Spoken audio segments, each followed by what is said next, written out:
Bienvenue au Balado Urbania.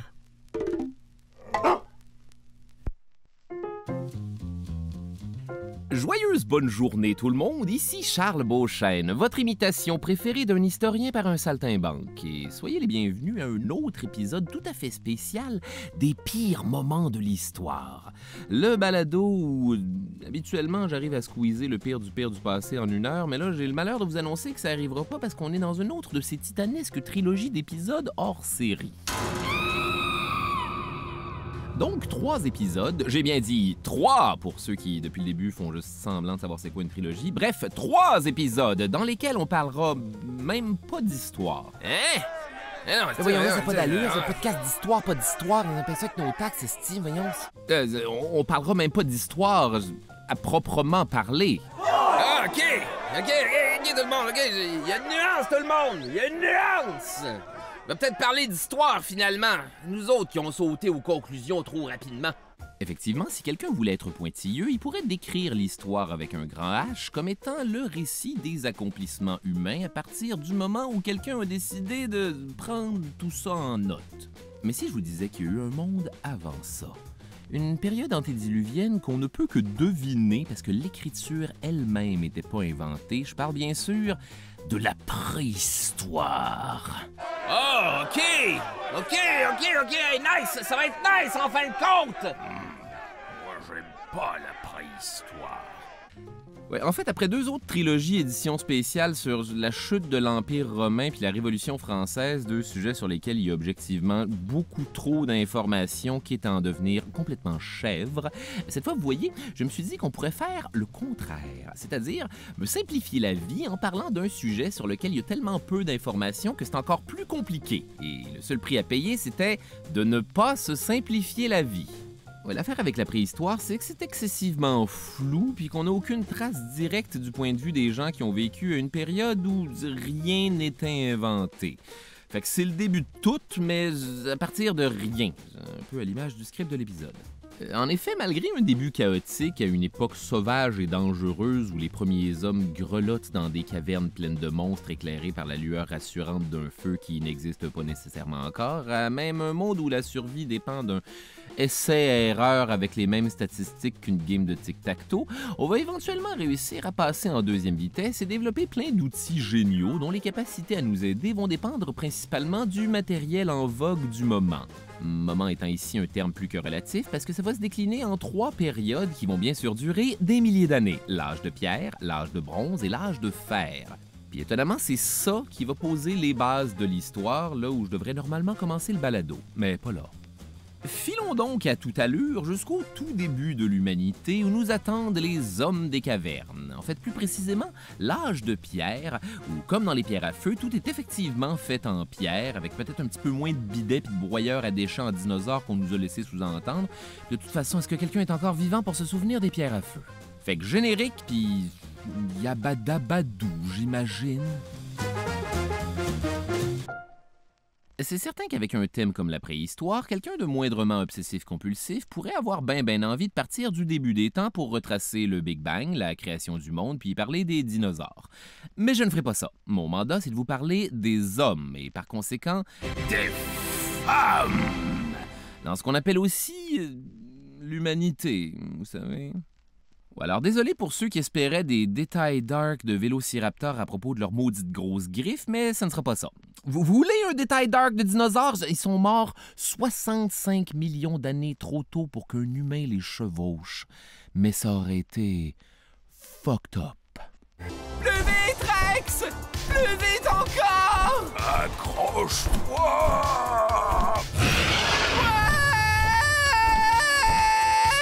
Donc, rien de tout ça, je vous le rappelle. À cette heure, sortez vos manuels. Contexte préhistorique. D'où vient l'homme? Eh boy, ben hâte de voir sur quel genre de parenthèse ça va me faire partir, ça.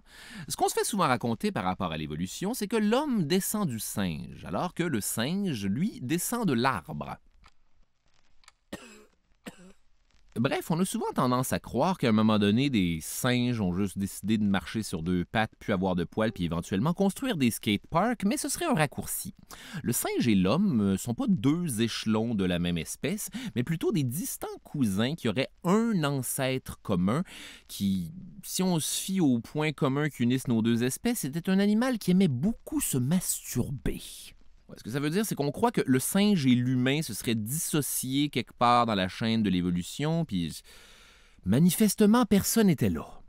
Cher journal, aujourd'hui j'ai vu un primate indéterminé se séparer en deux pour devenir un chimpanzé et un homme des cavernes avec une massue. Personne n'aurait dû voir une telle chose. C'est sur le continent africain, entre 9 et 7 millions d'années. Ah oui, c'est vrai, on est avant Jésus-Christ, fait qu'on compte à l'envers. OK, c'est parti. Que vont se séparer des chimpanzés et des bonobos, le groupe des hominines. À une époque où on avait encore pas mal toute l'ère d'acteurs maquillés dans la planète des singes version originale des années 60, et peut-être même un petit peu comme ceux de la planète des singes de Tim Burton des années 2000, où Helena Bonham Carter est maquillée en singe pour des motifs possiblement sexuels. Et je comprendrais. Adolescent, je trouvais que ça donnait étrangement un somme toute sexy singe. Bref, à ce stade-ci, vous aurez peut-être remarqué une certaine imprécision en termes de date. Ça ne s'améliorera pas, pour la simple raison que la préhistoire se passe avant l'histoire écrite et que même si quelqu'un avait eu un alphabet pour communiquer ce qui se passe, personne ne savait quelle date on était, ni c'était quoi d'ailleurs une date. Je vais donc essayer de vous situer quand je peux, mais la vérité c'est que c'est compliqué et qu'on s'en fout. Éventuellement, le genre Australopithèque commence à popper il y a environ 4,2 millions d'années, encore une fois très chimpanzesque, mais une version 2.0 qui connaît d'importants changements au niveau du crâne, de la colonne vertébrale et des jambes qui lui permettent enfin de marcher sur deux pattes de façon permanente. Pourquoi? On ne sait pas trop, mais les hypothèses vont dans toutes les directions, de la conservation d'énergie parce que c'est moins rochant à deux pattes, à la présentation sexuelle, effectivement rien de mieux qu'à être un bipède pour se flasher optimalement les organes génitaux, le fait qu'on est moins exposé au soleil à la verticale, étrange, mais j'imagine que oui, en passant par celle où c'était pour mieux spotter les prédateurs de la savane en regardant toujours par-dessus les herbes hautes. Oh! Ouais, non, c'est ça. Là, il y a un smilodon, là. Il y a une chance que je l'ai vu.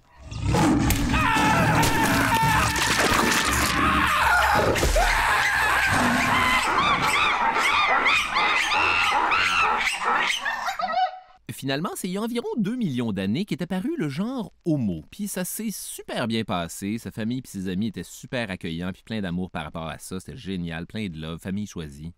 Détail intéressant. L'évolution de ce qui donnera éventuellement la race humaine n'est pas un escalier linéaire où plus tu montes, moins les gens sont poilus. C'est plus une évolution progressive avec plein de ramifications, ce qui veut donc dire que plusieurs types d'humains se sont côtoyés en même temps, comme la première espèce Homo, l'Homo habilis, qui était selon toute vraisemblance contemporaine à certains australopithèques, mais anyways, on était encore tout un peu des genres de singes. Nous perdus, Gric. Groc avoir raison. Demandons chemin, groupe d'Australopithèques là-bas. Hey! Moi, excusez, nous chercher caverne. Non, Gric. Australopithèques, tous des voleurs. Wow, wow, wow, wow, wow. Groc, boomer, ok? Bref, au fil du temps, une vingtaine d'espèces du genre Homo vont apparaître, évoluer et commencer à ressembler aux humains modernes, ou du moins un genre de... le comédien Ron Perlman. Vous irez voir sur Internet, dans le film La guerre du feu, il joue un homme des cavernes, puis j'ai toujours trouvé que c'est celui qui est le moins maquillé. Les humains ont maintenant de plus gros crânes qui leur permettent de mieux comprendre leur environnement, qui vont commencer à transformer, entre autres, en développant des outils de plus en plus sophistiqués. Mais attendez-vous pas à des affaires trop sophistiquées quand même, on s'entend que c'est surtout d'ingénieuses roches pétées, donnant ainsi lieu à l'âge de pierre. Bang! Titre de l'épisode. Charles Beauchesne, t'as encore le chic.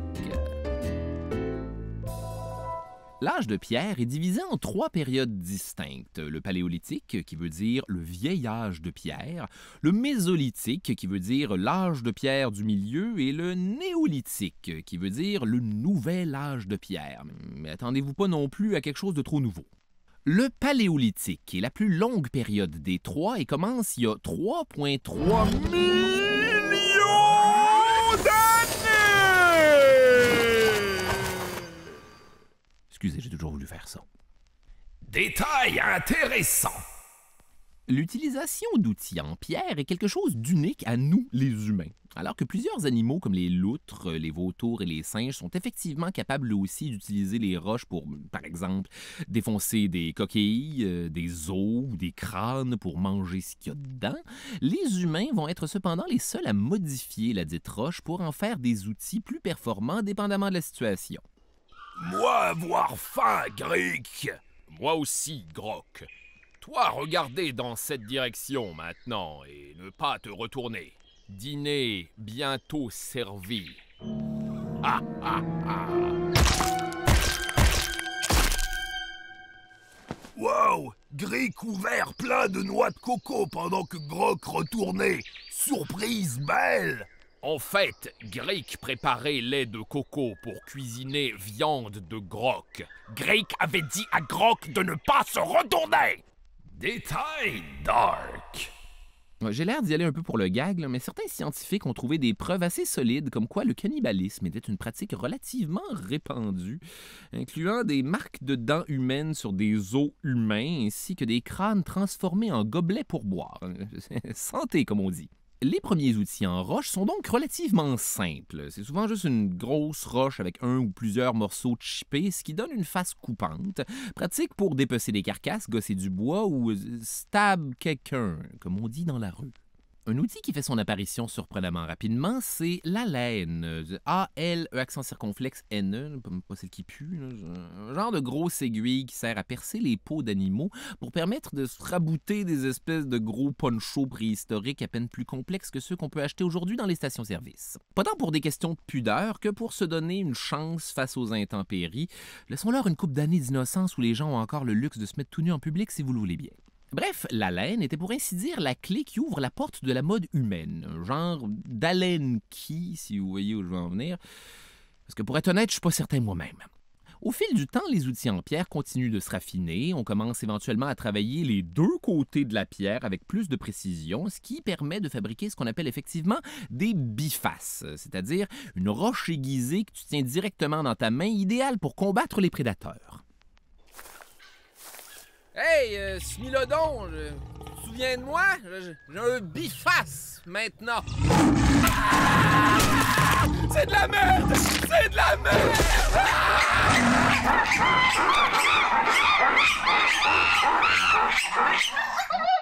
Ça explique peut-être pourquoi, au début, les humains étaient plus cueilleurs que chasseurs. On mangeait des racines, des noix, du miel, des œufs d'oiseaux et de la viande, pas mal uniquement quand on avait la chance de tomber sur une carcasse animale préalablement tuée par un autre monstre. Quand tout ce que t'as pour te défendre, c'est un silex pété, je vous suggère de laisser la nature se nuire un peu à elle-même avant. Détail intéressant. Ça a l'air de rien de même, mais l'idée d'attacher une roche pointue sur un bâton, c'est probablement un des plus grands avancements que l'humanité ait jamais connu. Effectivement, un manche permet d'entretenir une distance confortable, tout en décuplant la force de frappe, ce qui va être très très pratique quand vient le temps de fesser sur des monstres. Parce qu'au Paléolithique, l'humain était bien loin d'être au top de la chaîne alimentaire. Tout est plus gros et plus dangereux que lui. Le terrain lui est pas favorable avec ses petits pieds pas de chaussures. La météo veut le tuer. Il n'y a jamais eu autant de sable mouvant puis de nappes de goudron dans lesquelles tout le monde meurt en criant. D'ailleurs, quand on parle du Paléolithique, on fait spécifiquement référence à la période où les humains utilisaient principalement des outils en pierre. Mais la Terre, elle, était parallèlement en train de vivre sa propre période, le Pléistocène, qui sonne exactement comme ce que dirait un enfant qui essaie de dire le mot plasticine alors que la bouche pleine de plasticine. Le Pléistocène, c'est une époque géologique qui n'a bizarrement rien à voir avec la roche. Selon Wikipédia, c'est plutôt une subdivision d'une période sur l'échelle des temps géologiques basée sur la géochronologie. Wow, doucement. Certains parmi nous fument du pot. Ce qu'il faut surtout retenir, c'est que le Pléistocène était marqué par une quantité tout à fait inconfortable de cycles glaciaires, menant à des périodes de super froid, super prolongées, qu'on appelle, sans tourner autour du pot une seule seconde, des ères de glace. Exactement comme la série de films où vous achetez la paix avec vos enfants en les asseyant devant des animaux du Pléistocène. Là, dans les derniers, ils font du R&B puis ils conduisent des soucoupes volantes. Queen Latifah joue un mammouth laineux. En tout cas, le Pléistocène, faut croire. En gros, ces constantes aires glaciaires vont contribuer au refroidissement et à l'assèchement des continents, ce qui veut dire des plus grandes surfaces gelées au nord et au sud du globe, des océans beaucoup moins hauts, mais surtout la disparition des forêts et l'apparition d'énormes espaces ouverts arides sans arbres, comme les steppes à mammouth d'Eurasie, par exemple, les savanes africaines et les grandes prairies nord-américaines. Des environnements hostiles qui vont façonner la vie d'une façon encore plus hostile dans ce qu'on appelle la mégafaune. Détail dark. La mégafaune, c'est grosso modo une version géante et over-the-top d'animaux qu'on connaît aujourd'hui tels qu'ils étaient en ces temps préhistoriques. L'exemple le plus populaire serait le mammouth laineux, un genre d'éléphant tapis-shaggy de rouleau de lavoto. Vous comprendrez donc que toute la faune était un peu en mode essai-erreur. Ce qui fait qu'on pouvait fréquemment observer des abominations comme des paresseux terrestres de 20 pieds de haut, d'où le terrestre, parce que les arbres, eux, ont eu la décence de rester à l'échelle, toute une panoplie de rhinocéros laineux, dont entre autres le Megacerops brontotherium, celui avec une corne en forme de slingshot qui était vraiment à une paire de mains du succès, le Mégalocéros, un chevreuil avec des bois tellement massifs qu'il a constamment l'air d'être à veille de tomber sur le côté, des mastodontes, qui sont des mammouths, mais pas des mammouths, mélangez-les pas, ils attendent juste de vous reprendre, des castors géants, des chameaux géants, et pire que tout, des acariens géants d'1 millimètre de long que tu pouvais voir grignoter tes peaux mortes à l'œil nu. Et ce sans oublier la version des cavernes de toutes, comme les ours des cavernes, les lions des cavernes et les hyènes des cavernes, qui bien sûr chassaient activement les humains. Grok, moi croire que cette caverne idéale pour passer la nuit. Bonne nuit, Greek. Oh oh. Chut! Greek réveillez Grok uniquement si c'est Acaria des cavernes.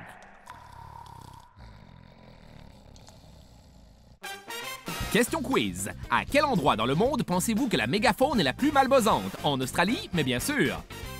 Effectivement, pullulaient sur le continent océanien ou Pléistocène des kangourous géants avec des genres de faces aplaties qui marchaient comme des humains, ce qui est pire que tout.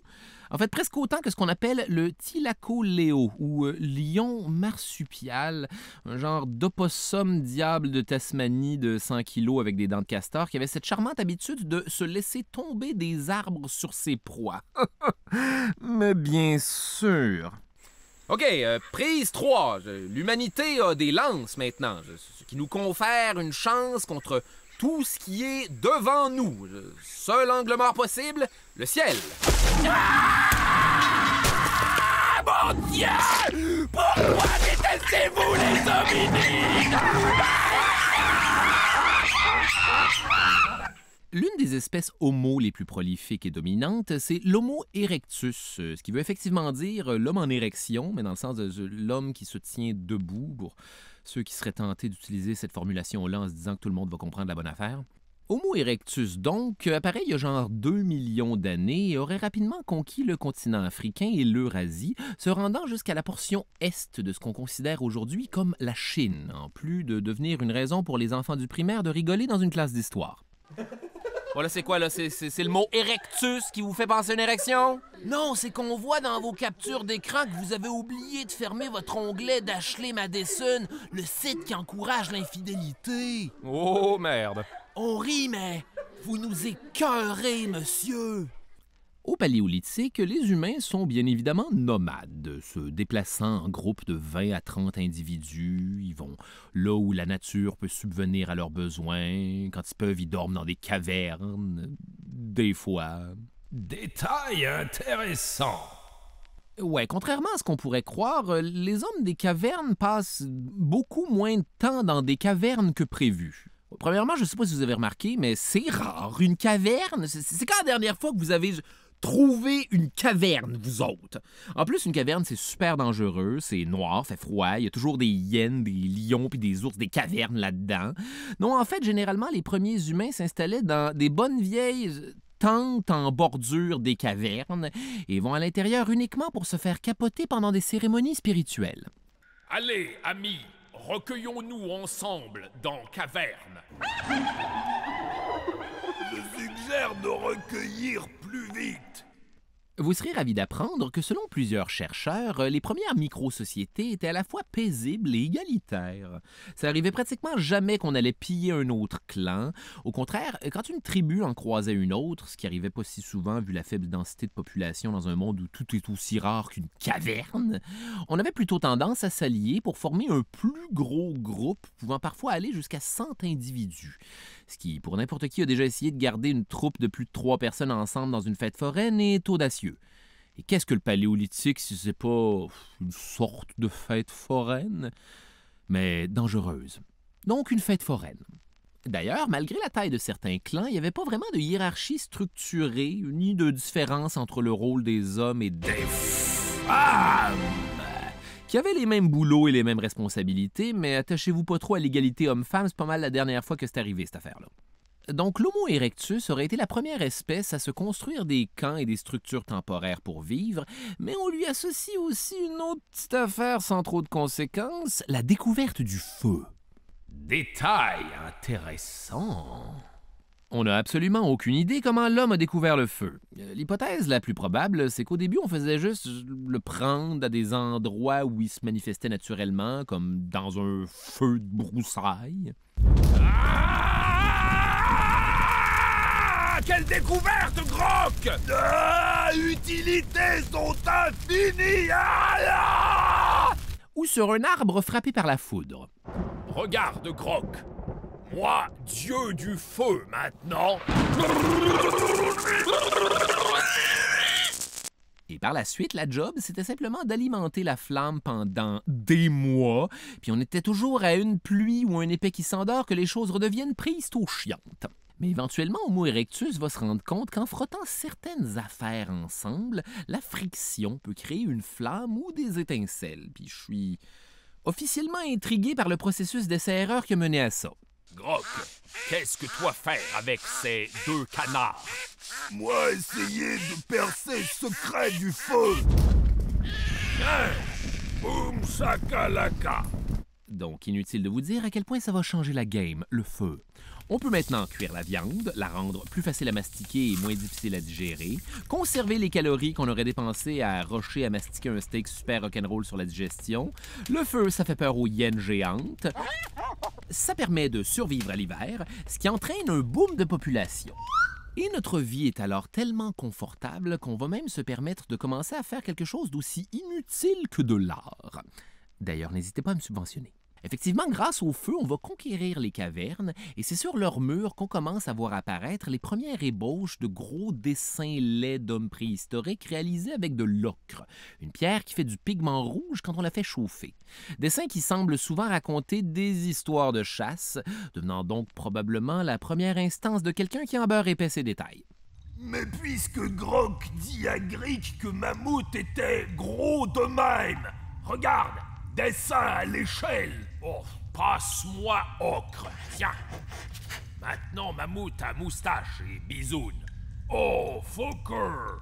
Ah, puis en passant, je sais très bien que Grick et Grok ont l'air de voyager d'une époque puis d'un continent à l'autre. C'est voulu. C'est pas comme si j'avais beaucoup de célèbres figures préhistoriques pour alimenter le moulin. À cette heure, il reste juste à savoir si Grick et Grok, c'est des noms racistes. Donc, quitte à avoir du temps pour faire n'importe quoi, le Paléolithique pourrait aussi être le théâtre des débuts de certaines formes de religion. On a des preuves archéologiques comme quoi nos bons vieux cousins un peu dom-dom, les Néandertaliens, avaient développé la pratique d'enterrer leurs morts. Ce qui a l'air de la grosse base dit comme ça, mais l'action d'inhumer ce qui était anciennement un être vivant avec des objets qui lui appartenaient dénote qu'on entretenait un certain souvenir des morts qui peut s'apparenter à une sorte de vie après la mort à laquelle peut-être les gens croyaient. Chose certaine, ces premières spiritualités étaient, comment dire, spirituaux rough around the edges. Détail dark. Un rituel qui était probablement pratiqué, c'était celui de décharner le cadavre, c'est-à-dire lui retirer toute sa peau et ses muscles pour l'aider dans sa transition vers l'au-delà. Pour être honnête, ça sonne comme quelqu'un qui a essayé de le manger, en tout respect pour leur culture. Certains indices nous laissent aussi croire que c'est à cette période qu'on a commencé à vénérer les animaux ou des dieux en forme d'animaux. Certains chercheurs proposent même que l'homme de Néandertal vouait un culte aux ours. Oh, le culte de l'ours! C'est bien adorable. Comment ça marche? On mange du miel puis on fait des gros dodos? Puis quand on se réveille, on se passe du papier de toilette Charmin qui pogne pas dans le poil de nos grosses foufounes d'ours? Mais hâte de voir comment ce référent-là va se débrouiller outre-mer, moi. Encore un détail dark. Selon la quantité d'ossements d'ours découverts dans certains camps néandertaliens, on pense qu'un des rituels associés au culte de l'ours consistait à capturer un ours des cavernes pour ensuite le cribler de coups de lance et vénérer sa grosse carcasse qui pue. Dis-je en tout respect, bien sûr. Tout ça pour dire que la game au Paléolithique change drastiquement quand il y a 200 000 ou 300 000 ans débarquent tout droit sortis d'Afrique nos ancêtres directs, les Homo sapiens! Comme on le disait plus tôt, l'évolution n'est pas linéaire. À son arrivée sur la grande scène de la vie, Homo sapiens n'était pas seul.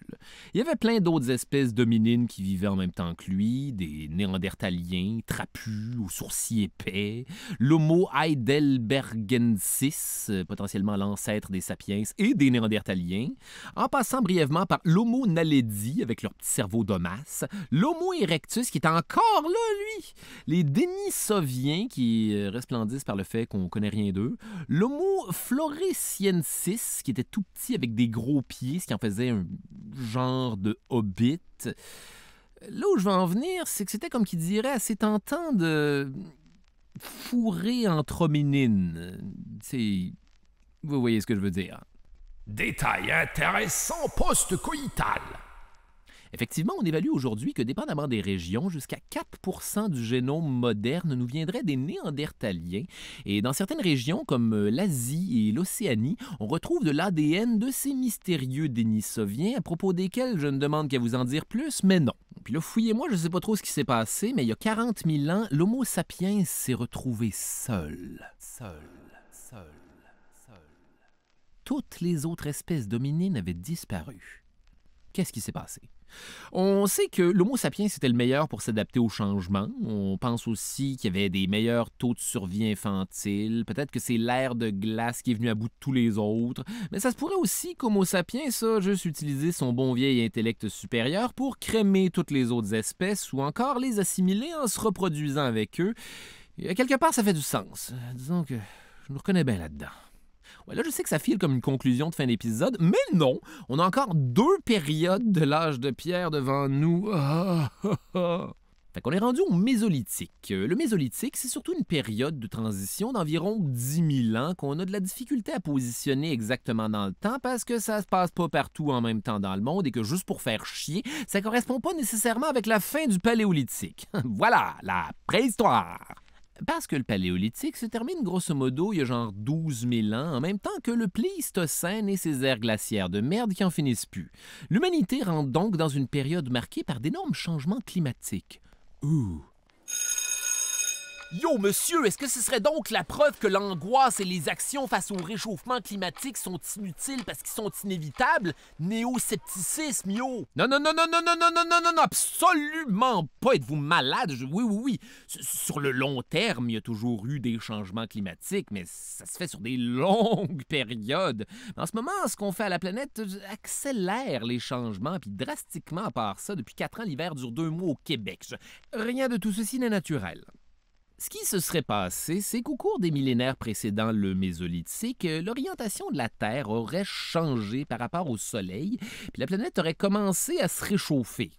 Pas mal vite. Genre, ça se réchauffe plus vite que des parents qui s'offrent une soirée pas d'enfants pour la première fois en 2 ans. Pas d'enfants! Pas d'enfants! soir, on va boire, on va danser, ma chérie, puis on finit ça à l'hôtel, à baiser toute la nuit. Chin, chin, chin. Je suis tellement saoul. Voyez-vous, l'énorme glacier qui recouvrait jusque-là l'hémisphère nord commence à reculer. Là, les continents deviennent plus chauds, il y a de la pluie sans bon sens, ce qui fait que la plupart des grandes plaines sont remplacées par des forêts, des marais, des lacs, ce qui va, comme diraient les scientifiques, niquer sa race à la mégafaune. En effet, la mégafaune a beaucoup de difficultés à survivre dans ces nouveaux écosystèmes plus denses qui sont zéro adaptés pour des mammifères gigantesques dont la stratégie évolutive, c'est essentiellement d'être super gros. Rajoutez à ça la surchasse par des hommes préhistoriques de plus en plus performants, mais c'est pas long que la mégafaune est méga disparue. Détail dark. Savez-vous comment on tue ça, un mammouth? Effectivement, chasser un éléphant avec des roches pétées peut sembler une entreprise intimidante. Mais nos bons vieux cousins un peu demeurés, les Néandertaliens, avaient trouvé un truc pas pire du tout, faire peur aux troupeaux pour créer une débandade de gros mammouths stupides qu'on va orienter direct dans un ravin. LOL.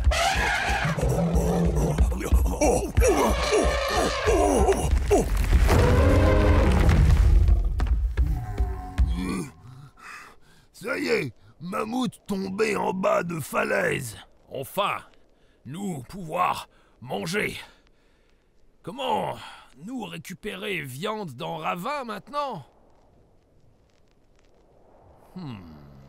Détail intéressant inspiré d'un détail dark. Ben oui, j'ai le droit. Les derniers mammouths auraient réussi à survivre sur l'île de Wrangell, au nord de la Russie, jusqu'à peu près la construction de la grande pyramide de Khéops, il y a à peu près 4000 ans. En tout cas, c'est un petit peu rochant de penser aux mammouths puis aux Égyptiens comme contemporains, mais moi, ce qui me fascine, c'est comment un mammouth a bien pu se ramasser sur une île. Soit ils sont allés en nageant, et maintenant, rien de plus drôle que l'idée d'un mammouth tout trempe, soit ils ont profité du pont naturel d'une banquise qui a proverbialement jamais regelé. Chose certaine, l'île aux mammouths. On a raté ça de peu, les amis. Anyway, qu'est-ce qu'il y a à faire, là? Donc, le Mésolithique, ce nouveau monde forestier, qui ressemble d'ailleurs pas mal à celui qu'on connaît aujourd'hui, permet l'épanouissement de plusieurs nouvelles espèces, comme des cerfs réguliers, des oiseaux réguliers, des rongeurs normcore comme jamais, et bien évidemment, les humains. Humains qui sont pas fâchés de vivre au chaud à l'abri sous les arbres dans un monde avec 100% moins de gros prédateurs. Bibi a, comme qui dirait, été promu d'une coupe d'échelon dans la chaîne alimentaire. Les humains ne le savent pas encore, mais cette sécurité et cette abondance vont effectivement changer le cours de l'histoire. D'abord, c'est de moins en moins nécessaire de se déplacer constamment pour chasser ou pêcher. Il y a même assez de fruits et de noix à proximité pour faire des petites réserves. Les peuples du Mésolithique deviennent donc semi-nomades, restant le plus longtemps possible au même endroit en se déplaçant que pour suivre les saisons et les migrations des animaux, ce qui est en quelque sorte une première forme de couponing quand tu essaies d'avoir le meilleur deal sur du bœuf haché. Mettons. Par contre, certaines communautés présentes dans des climats plus doux et surtout plus proches des côtes vont construire des installations plus permanentes. On délaisse les petites huttes en bâton puis en fourrure et on commence à planter des bons vieux poteaux dans un sol creusé avant d'y mettre un toit en chaume de matière végétale pour se protéger de la pluie puis des éléments. Et c'est aussi à cette époque qu'on commence tranquillement à domestiquer certains animaux comme le chien par un processus, j'en suis certain, pavé de gros bobos. Regarde, Grick, il suffit de nourrir ces loups pour les habituer à une relation de codépendance avec nous. Cool, non? J'en pense que nous sommes maintenant au Mésolithique et que tu peux arrêter de m'appeler grec. Selon plusieurs spécialistes, certains de ces nouveaux établissements permanents pourraient être vus comme les premières fermes marquant la fin du Mésolithique et amorçant ce qui allait éventuellement devenir la révolution agricole. Et c'est sur cette note country qu'on entre dans la dernière partie de l'âge de pierre, le néolithique. Tout comme le mésolithique, il n'y a pas de date précise pour le néolithique parce que chacun vit ça de son bord quand ça l'arrange. Mais ça n'empêche pas le néolithique de marquer un point tournant dans l'histoire de l'humanité. En fait, c'est un peu la version bêta de ce qu'on est aujourd'hui. Le jeu a des possibilités amusantes, mais il y a encore une coupe de glitch avant que ce soit le fun puis qu'on arrête de tomber dans le décor. Bon, puis là, devant ces nouvelles communautés permanentes où la vie semble plus relativement confortable que jamais, c'est pas long que la majorité des nomades chasseurs-cueilleurs se convertissent à la sédentarité. Bon, pas dans le sens qu'ils deviennent des gros gamers mous, là, mais plutôt qu'ils s'accordent de moins en moins d'importance à la chasse pour privilégier un mode de vie paléo dont seuls les tripeux de slackline peuvent s'ennuyer. Les colonies s'étendent donc rapidement, c'est l'apparition de communautés à grande échelle et c'est pour ainsi dire le début de la civilisation. Genre. Mais surtout le début d'une chaîne d'événements qui va mener l'humanité à devoir payer 2000 $ pour habiter dans un 3,5 pas chauffé. Comme quoi c'est le voyage qui compte, pas la destination. Le moteur de tout ça étant évidemment l'agriculture, probablement une des plus grandes avancées technologiques après cette fameuse lance à pointe de pierre. Puis effectivement, ça faisait un bout qu'on surfait sur ce succès-là. Ça commençait à entrer dangereusement en territoire d'un spectacle du chanteur Garou. Toujours aussi populaire en Europe de l'Est, par contre. On voit apparaître des villages de plus en plus gros, dans lesquels on bâtit des maisons plus grandes et plus complexes pour accommoder plus de gens ou pour entreposer la récolte qui cartonne selon la région, comme le riz en Asie de l'Est, l'igname, un genre de patate douce en Afrique, le maïs au Mexique, les patates normales dans les Andes et le blé dans la région du Moyen-Orient, qu'on va d'ailleurs appeler le croissant fertile. Ouais, difficile de dire ça sans instinctivement penser à des chocolatines en forme de vulve. Détail raccord pour rester dans le thème de l'épisode. Bon, évidemment, tous les outils du moment étaient toujours en pierre, mais de plus en plus raffinés et spécialisés pour le travail agricole. Des haches, des marteaux, des ciseaux, l'espèce de longue lame pour sculpter, là, pour l'affaire qu'on dit aux enfants de ne pas courir avec, des faucilles en silex, un moulin à main, une charrue manuelle, promis, j'ai aucune joke à faire là-dessus, et cet outil avec un nom de personnage de Harry Potter ou d'animal vicieux, l'herminette, un genre de petite pioche méga poche. Pendant qu'on développe notre goût pour la portion féculente de l'assiette, la viande est toujours acquise par le biais de la chasse, souvent aidée par nos nouveaux meilleurs chums, les chiens. Tu vois ces canards, monsieur Groc? Oui, monsieur Gric, je les vois. Parfait, alors à mon signal, lâche les chiens.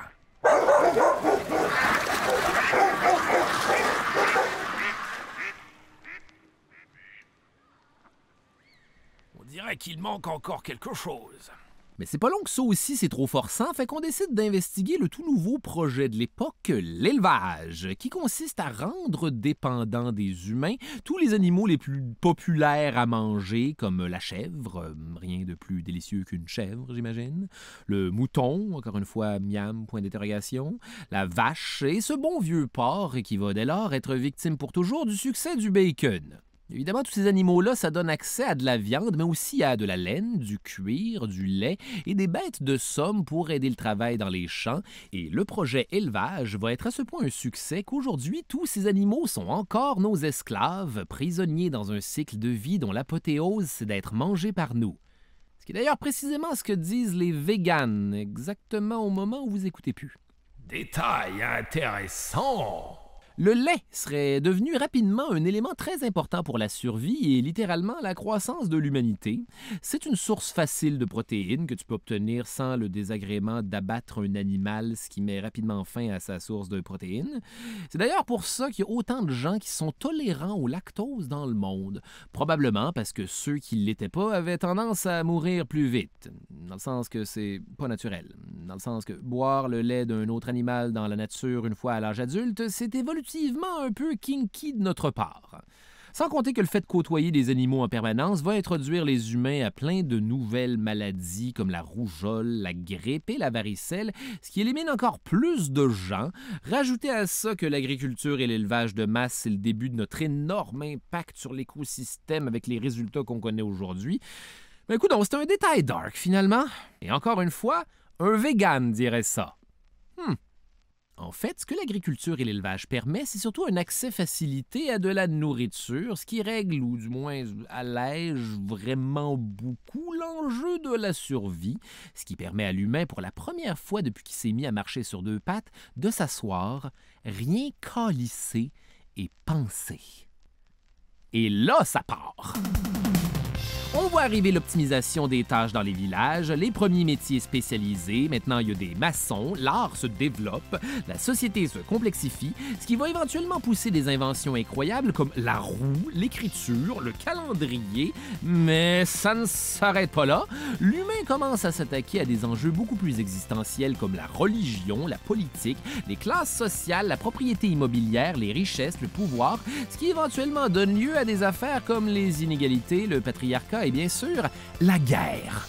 Oui, parce que c'est précisément à ce moment-là que, libéré de tous les tigres à dents de sabre du monde, l'humain va pouvoir se concentrer sur son activité de prédilection, foutre le bordel entre nous autres. Ce qui nous mène directement à notre deuxième épisode de cette trilogie préhistorique, alors qu'on va explorer ce qui arrive quand on ajoute à ce bouillon de nature humaine la découverte du métal. Dans le prochain épisode des pires moments de l'histoire... Et nous appellerons cette merveille le bronze. Pauvre fou! Nous sommes les Sumériens, ceux à qui vous devez tout! Tremblez devant l'empire des Hittites et leur maîtrise du commerce. Pas si les anciens Égyptiens ont leur mot à dire, j'en ai bien peur. Je m'appelle Charles Beauchesne et le cauchemar préhistorique se poursuit dans le prochain épisode. Les pires moments de l'histoire avec Charles Beauchesne est une idée originale de Charles Beauchesne. Au texte et à la recherche, Charles Beauchesne et François de Grandpré. À la réalisation, Barbara Judith Caron. Au montage, Lucie Fournaison. À la prise de son, Vincent Cardinal. Producteur exécutif, Raphaël Huismans et Philippe Lamarre. Les pires moments de l'histoire avec Charles Beauchesne est une production d'Urbania.